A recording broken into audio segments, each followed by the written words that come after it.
Momento da Cidadania. Boa noite, meus caros internautas e telespectadores. É com bastante alegria que iniciamos mais um Momento da Cidadania. Nós estamos aqui recebendo a bancada hoje que faz o Momento da Cidadania, o empresário e vereador Agamenon e o professor Francisco Everton. Quero desde já dar uma boa noite e dizer que é muita alegria receber aqui conosco, aqui, fazendo parte do Momento da Cidadania. Bem, pessoal, então a primeira questão hoje, polêmica, exatamente dada pelo INEP, isso pode ser até histriônico por parte da educação, né? Mas que é um alerta muito grandioso, que diz o seguinte: no final do século XX, o Brasil contava com mais de 220 mil escolas. No ano passado, este número caiu pouco mais de 193 mil escolas, ou seja, cerca de 27 mil escolas a menos, uma redução de 12%. E o que me causa mais, tetricidade, tristeza, é saber que Santa Quitéria, de acordo com o INEP, obteve o primeiro lugar, durante a questão das escolas que diminuíram muito mais. Ou seja, Santa Quitéria simplesmente ficou em primeiro lugar com 37 escolas a menos em 2014. Quer dizer, gostaria de perguntar ao empresário e vereador, presidente da Câmara dos Vereadores, Agamenon, por que está ocorrendo tudo isso? Boa noite, meu caro empresário. Boa noite, professor Luiz, boa noite, professor Everton, aqui. O que eu vejo em relação ao fechamento das escolas, em primeiro lugar, é a falta de compromisso, dos administradores, principalmente do administrador, porque os alunos hoje faltam incentivo, principalmente quando a questão dos municípios vizinhos, a região nossa muito grande, o município, e o prefeito, o administrador, no caso, ele não dá condições de pegar aquele aluno, de trazer até a sede do município ou a escola mais a nível regional, e aí os municípios vizinhos têm também aqui levado muitos alunos nossos. Essa evasão escolar também isso aconteceu muito por isso. Principalmente nós temos aqui municípios como Itatira, como Catunda, Vajota, Sobral, que tira nossos alunos de dentro disso. Por quê? Porque o aluno ele recebe hoje uma quantia do Ministério da Educação por aluno, A escola recebe, o município arrecada por aluno. Então eles investem no município vizinho, levando esses alunos, e não há um trabalho da política local, nós da Secretaria da Educação, do prefeito, e não deixar que esses alunos saiam do município. Então, uma das partes seria essa. A outra é a questão da nucleação. A nucleação, ela tem a sua importância? Tem, mas foi feito de uma maneira muito radical. Você fechar totalmente 27 escolas aqui no município de Santa Quitéria, pegar crianças pequenas, levar uma distância de 4, 5 quilômetros para outra localidade para estudar. Isso também gerou uma polêmica em relação a esse fechamento de escola.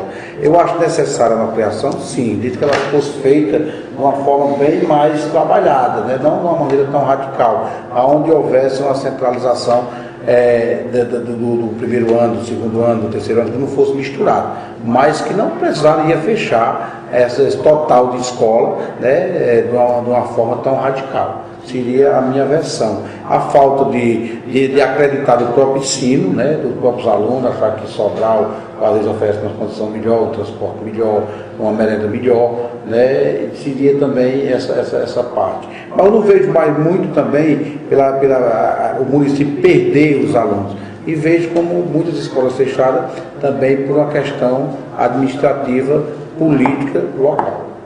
Muito bem.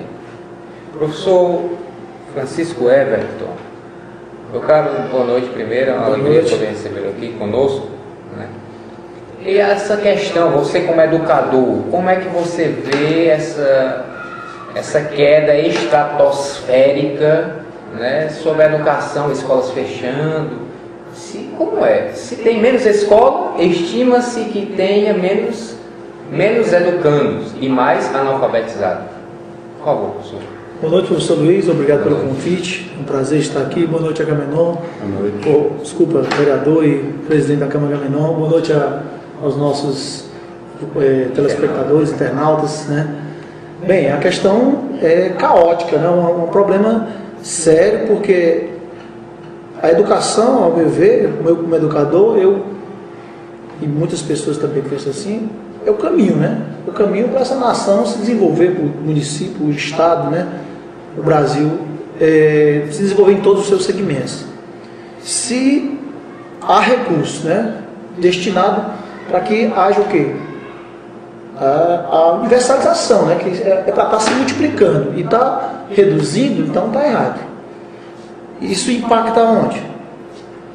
Menos profissionais, né? Como o Agamenon falou, concordo com o vereador, o Agamenon falou, vê-se como um desestímulo, né? Desestimula. Os pais veem essa questão, é perigoso, a questão do risco, né? De crianças em baixa idade, né? Está sendo transportada, a questão local aqui, né? Está sendo transportada para um lugar perigoso por conta dessa nucleação, que deveria ter sido mais planejada, né? Pelo governo local, né? E situação triste, né? Delicada, onde, a meu ver, deveria ter sido bem planejado, porque quem perde é a educação, quem perde é o município, quem perde é o estado, é o Brasil, né? Estamos deixando de evoluir em todos os segmentos, né? Muito bem, muito obrigado. A outra questão, meus caros, o que aflige muito a nossa sociedade é a parte do governo que vai falar da ética, né? Cobra-se e diz, o governo diz o seguinte, tenham paciência que nós vamos sair, e nunca sai, né? E eles implantaram uma questão ética social, né? Creio eu, que a maioria às vezes não sabe nem o sentido da ética em si, né? Então, meu caro empresário e vereador Agamenon, como o poder legislativo ele vê essa questão da ética em si, que o governo joga para a sociedade, mas ao mesmo tempo o governo não dá exemplo de ética. Você poderia nos explicar isso? O que eu vejo é o sistema, é a política que ela é jogada para a população com uma forma séria e atrás disso existe a corruptura, né? Isso eu não vejo só nos políticos, eu vejo na própria nação, eu vejo no próprio sistema. Quem faz o próprio político se corromper é o povo, essa aqui é a grande verdade. Tá vendo? Porque eu não falo de todo generalizado, porque toda regra tem exceção, tá certo? Toda regra tem exceção, mas eu sou político, eu participo da política de uma forma ativa, e nós somos o político, eu vejo como escravo do povo, mas você trabalha, pode ser o bom e pode ser o ruim, mas quando você chega para pedir o voto, para ir atrás do voto, a versão do eleitor é que todo político é ladrão, é corrupto e tem que comprar o eleitor. Você se sente obrigado a comprar porque ele se propõe. A se corromper, se propõe. E se você não cair nesse sistema, você não se elege. Tá certo? Isso é o que eu vejo, de uma forma bem transparente para a população.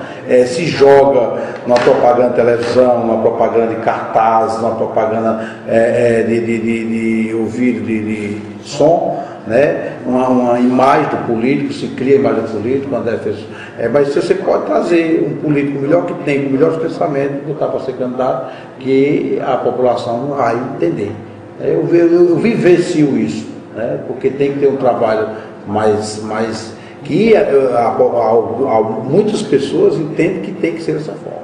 Pronto, então eu entraria naquela questão do que um grande filósofo francês, Jean-Jacques Rousseau, ele tem um fragmento que diz o seguinte: o sujeito ele nasce bom, mas o meio corrompe. Ou seja, então a sociedade é que corrompe o político.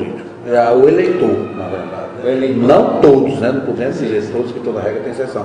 Mas na maioria das partes se resume a isso. Se você chegar para dizer, quando tem uma eleição de deputado federal, tem uma tabela, quando tem eleição de deputado estadual, tem uma tabela. Isso é tudo que a gente sabe que é feito nas madrugadas, nas noites, no dia, de uma forma que não é transparente para o juiz eleitoral, mas só muda a maneira de prestar conta, né? A maneira de se prestar conta, mas o meio. Então, quando se joga que o governo bota aquela linda propaganda da ética, da postura, e na verdade, por trás disso existe, no começo, a própria educação nossa como brasileiros, como seres humanos, que não estamos, né, preparados para... Porque quem tinha que mudar o país era o povo.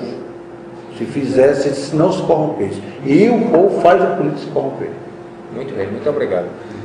Professor Everton, a questão aqui do nosso caro empresário, presidente da Câmara dos Vereadores, Agamenon, foi muito interessante quando eu citei a questão do Jean-Jacques Rousseau, e eu gostaria que você frisasse exatamente, fizesse uma robustez a mais nesse conteúdo, sobre a questão da ética, que não é posta, como a Vossa Excelência, que o Agamenon acabou de proferir, não é posta pelo político porque o povo não deixa, né, professor? Por favor. Eu acho que entre aí, a questão só complementando, né, que o Agamenon falou, isso acontece, né, muitos políticos realmente se corrompem por conta dos próprios sistemas, né, porque para se eleger eles precisam, o povo, né, faz com que eles se corrompam, e isso, ao meu ver, isso nasce da necessidade, a miséria, né, a miséria de sonho, de pensamento, né,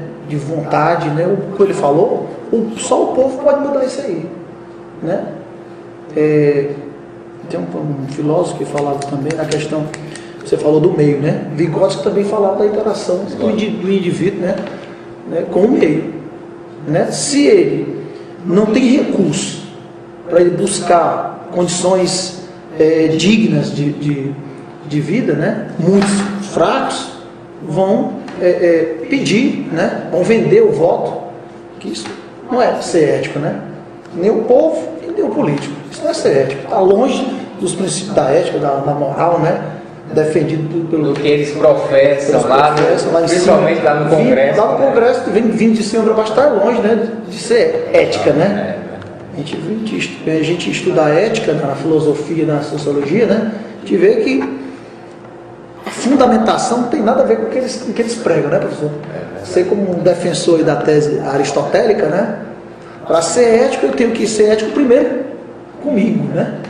E não me permitir corromper-se com o meio, né? Então, se o político não é ético consigo mesmo, e o povo, né, que é quem realmente pode mudar a realidade, também não é ético consigo, é corruptível, né? São seres corruptíveis, então fica difícil, né? Vivemos aí num meio que não tem nada a ver com a ética, né? Nada a ver com a ética. Muito bem, muito obrigado. Muito bem. Eu acho que é por aí. Muito bem. Temos exatamente, abrangendo esse tópico aqui, tem a temática da presidenta Dilma Rousseff, que ontem ela prometeu entregar 5 ministros ao PMDB. Ou seja, você, meu caro empresário e presidente da Câmara dos Vereadores, gostaria de saber de Vossa Excelência, por que prisma você poderia dizer para nós e para os internautas e telespectadores o seguinte tema: como é que você vê essa troca? Eu lhe propicio isso se você me der isso. Então, quer dizer, isso é uma troca maléfica ou benéfica para o social? Porque nós sabemos que internamente é ótimo, né? Mas e o social? Situação eu vejo de duas formas, duas maneiras de ver. Uma, a necessidade do governo. O governo ou abre a questão dos ministérios para o PMDB ou corre o risco de haver o impeachment da presidenta Dilma. Então, quer dizer, aí vem aquela, tanto que se recebe. Quer dizer, em troca, os ministérios pelo poder. O PMDB é o partido mais forte, hoje a nível do Congresso Nacional. Então, quer dizer, quem manda? Quem pode. Manda quem pode, obedece quem diz.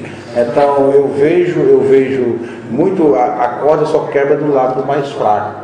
O PMDB tem barganha hoje para negociar com o governo, isso é troca. Isso era para ser ilegal, tá certo? Porque eu acho ainda que, para nível de governo, é muito poder, né, o chefe do executivo, tanto a nível municipal como a nível estadual e federal, mas vejo pela questão, sim, mas é o poder do governo. Mas as trocas para mim isso aí são negócios, quer dizer, troca-se o ministério pelo apoio. E na verdade isso é uma compra e venda, né? É uma troca. Sim, quem pode empatar, e para o sistema é legal, por quê? Porque a presidente tem o poder de dar o ministério ao partido que quiser. Então, como é que ela pode administrar? Fica a mercê do Congresso, né? E também, se não fosse o Congresso para balancear, né, ficava o presidente com poder demais. E se estivesse fazendo, né, o errado. Então, eu não sei quem, né, mas ainda acho que no sistema democrático de direito, ainda acho a forma mais bonita do nosso país, que é a forma democrática. Apesar de haver a troca de interesse e o jogo de poderes, né? O jogo de aquele que pode mais, que barganha mais, que pode... Troca de favores. Troca de favores.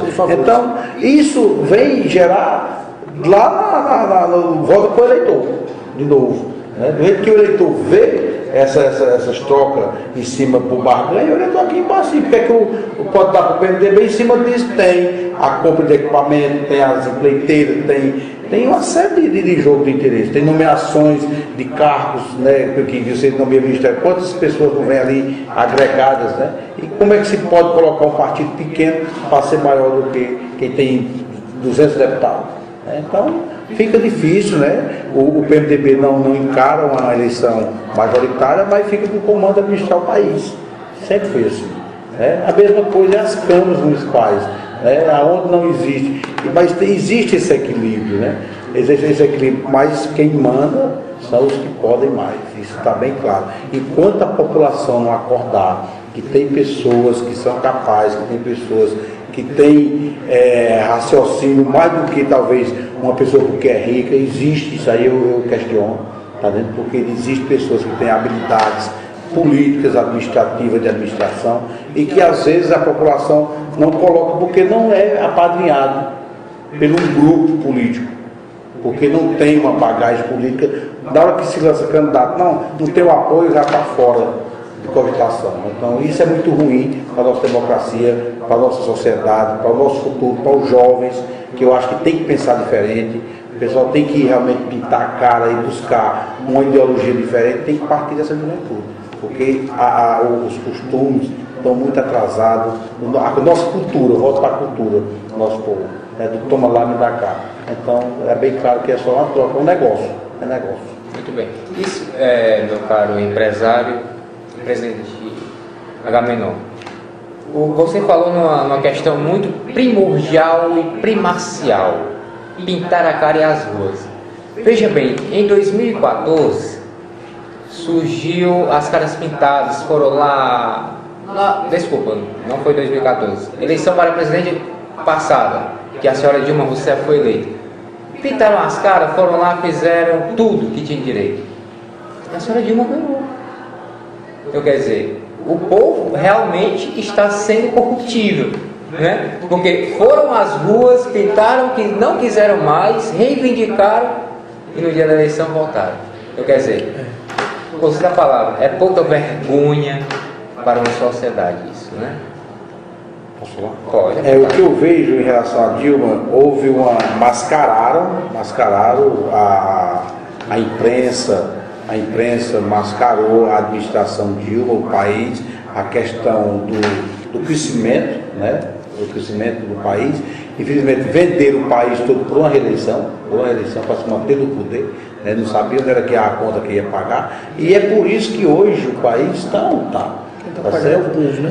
Quem vai pagar é o povo. Por quê? Porque disseram que o país estava a mil, seguraram o conta de energia, seguraram o aumento os empregos, manteve, quer dizer, mas sabendo que lá na frente ia ter uma queda. E o povo não estava vendo isso, o povo não acorda para isso. Tá certo? Eu acho que as pessoas têm que entender a reeleição, volto aqui em relação à reeleição. A eleição, no meu modo de ver, é maléfica. É maléfico, que ao mesmo tempo é benéfico, é muito complicado, porque uma pessoa, um político que não tem compromisso com nada e tem um mandato de 4 anos, sabe que não tem eleição, ele entra com com o propósito de fazer tudo de errado. E aquele que entra para se eleger, vendo o município todo para ir para a reeleição e depois vem as consequências, quem vai pagar a conta. E o pessoal tem que saber de uma coisa: escolher pessoas que tenham compromisso com o município, com o estado e com o país. Isso sim, mas se escolhe pessoas por tradições. Isso é a pior coisa que nós vamos enfrentar no mundo.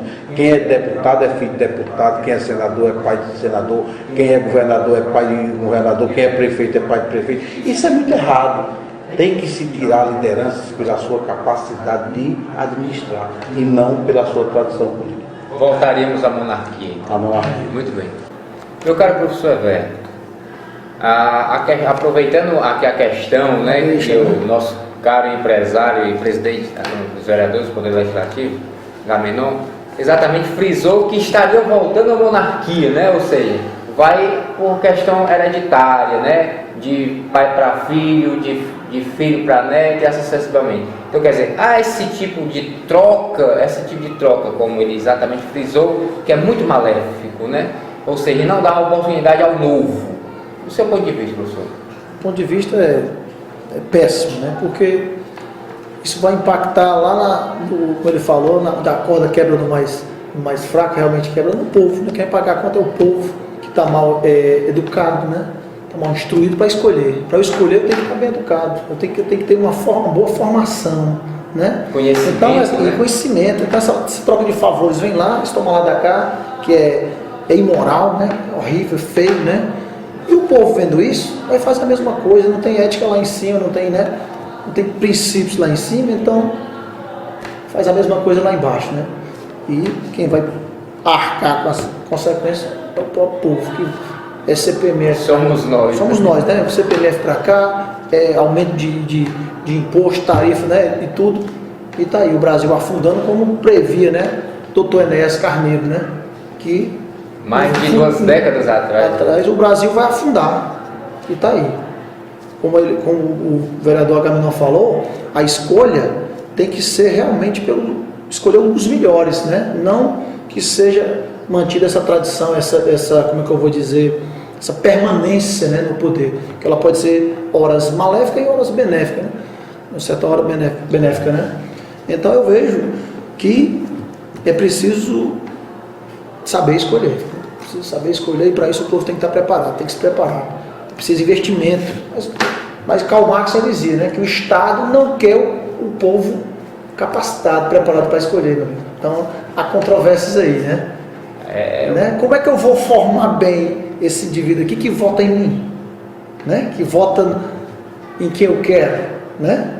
Então, a gente tem que pensar isso aí, né? O povo tem que acordar, tem que estudar, tem que realmente ver quem são os melhores, né?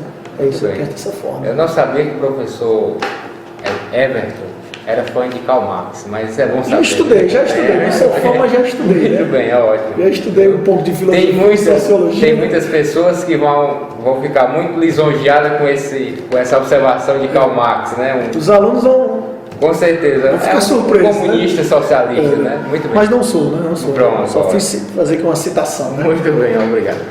Então, para finalizar, existe exatamente a temática seguinte, meu caro empresário, né, e presidente Agamenon. Como o poder legislativo vê essa crise no Brasil? Como? Em poucas palavras, como é que você poderia transmitir aos nossos internautas, telespectadores, como é que o poder legislativo ele pretende, ao menos, amenizar? Porque dizer que acabará isso de uma hora para outra, não, eu creio que não pode. É uma questão hoje, a nível mundial, nacional, é a questão da crise, né? A crise ela é de cima para baixo, é de baixo para cima. Na hora que falta mercado, sobra produto. Na hora que sobra produto, falta emprego. E isso é um controle muito... e tem que cortar gastos, né? O que eu vejo, primeiro, enxugar a folha, né? Seguiria enxugar a folha, tanto nos órgãos do Ministério, diminuir a quantidade de emprego. Eu acho absurdo. Hoje, por quê? O dinheiro, nosso dinheiro, principalmente os cargos de confiança falados, né, que leva... Seria uma cidade como Santa Quitéria, dar exemplo aqui. Existem 7 secretarias ou eu acho que é 9, né, secretarias. Cada secretaria tem um secretário, tem o subsecretário, tem o diretor, tem o assessor, tem o carro para gabinete, tem o carro... Quer dizer, eu acho que o dinheiro é mal gasto, né, em relação à crise. O que é que você vê? Nosso dinheiro é muito mal gasto. É gasto com mordomias, é gasto com coisas que não produzem, simplesmente para manter status. Simplesmente para manter status. Então você... Ou seja, não é beneficente. Não é beneficente da sociedade, é maléfico. Você coloca hoje 4 ou 5 assessores, puxa-saco, para defender o prefeito, ou defender o governador, defender o presidente da República, os ministérios, para acomodar. Enquanto você poderia gerar emprego, gerar renda, gerar mercado, né? Abrir horizontes. Né? Eu acho que a Secretaria da Educação fundamental. Investir em recursos hídricos, né? Está vivendo a crise hídrica, né? Quer dizer, fez a prefeitura, professor, lá, desculpa. Vou dar um exemplo aqui, Parambu, né? Quer dizer, o pessoal fala que não tem dinheiro, a prefeitura diferente das outras. Parambu dá o cartão cidadão e investiu agora 2 bilhões em Poço Profundo, na questão hídrica rural. Agora você imagina, o problema é que tudo é feito entre os conchavos, né? Se falta dinheiro para pagar a folha, não paga a folha, mas os da panelinha. E outra, os acordos, né? Se vem uma licitação, o fulano tem X, né? Retorna no caixa 2, tá certo? Para bancar a utilização futura. Então como é que o país vai desenvolver? Como é? Se o dinheiro que é para gerar recursos, para gerar renda, para gerar riqueza, ele volta todo o caixa 2 para ir com a eleição para comprar a consciência do povo. Quer dizer, então é difícil sair da crise. Primeiro eu volto ainda para a consciência das pessoas, da humanidade, da cultura, da educação. Enquanto nós não amadurecer politicamente, saber que o dinheiro da prefeitura não é meu, é do povo. O prefeito é um empregado do povo. O pessoal vê o prefeito como Deus. É o chefe, tem condição de facilitar, de beneficiar, vem 4 ou 5 pessoas por licitação, e aí se faz um acordo, a licitação nem se abre, só no papel. Mas todos são acordos. O que mata hoje é a questão do dinheiro mal empregado, que não é aplicado da maneira correta. O dinheiro que o Brasil tem, se fosse aplicado e gerido. Você vê hoje numa Lava Jato dessa aí, na Petrobras, o dinheiro que saiu, porque saiu de circulação do país para fora, para os cofres de ouro, para as riquezas nos outros estados, nos outros países, na Europa, né? Mas esse dinheiro está circulando dentro do município. Né? Isso aí é que eu vejo. Aqui, por exemplo, próprio Santa Quitéria, nós sabemos hoje como é que é feito. Por exemplo, as rodas escolares. Né? As rodas escolares.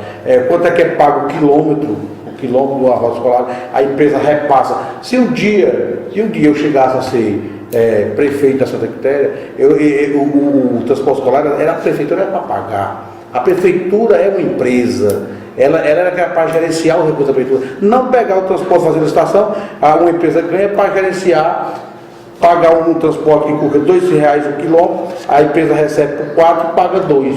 E onde é que ficou o dinheiro? Na empresa. O que é a empresa? O dono da empresa. Tá vendo? Quer dizer, isso a prefeitura tem funcionários que é para isso. Cota a cotação, paga o carro, paga aqui, o dinheiro ficava aqui, circularia aqui. A mesma coisa isso é o lixo, a mesma coisa isso é assessorias, que o dinheiro maiores hoje é gasto com assessorias. Né? Você vê hoje as assessorias levam um absurdo de dinheiro, então o dinheiro não é gerido. Então, quando à medida que o dinheiro não gera, aí o recurso não circula, e não circulando, cai o desemprego, cai a renda, cai tudo. Entendeu? E gera marginalidade. E gera a corrupção e a marginalidade. Né? Meu caro professor Everton, aproveitando exatamente o prisma do nosso empresário e presidente da Câmara dos Vereadores Agamenon, a questão do Péricles lá, que era também um sofista na Grécia Antiga, entre os séculos 5 a 4 a.C., ele que formulou, né, a questão da democracia, demos e crasso, governo do povo. Ele diz o seguinte: é o governo do povo, é o governo de um bem comum, mas só que os sofistas não faziam isso. Por isso que Sócrates, Platão e Aristóteles, isso ele foi dilacerando esse contexto do Péricles. porque a democracia não estava sendo posta em prática. Isso ocorre hoje, o mesmo que aconteceu na Grécia Antiga, professor? Por favor, explique aí.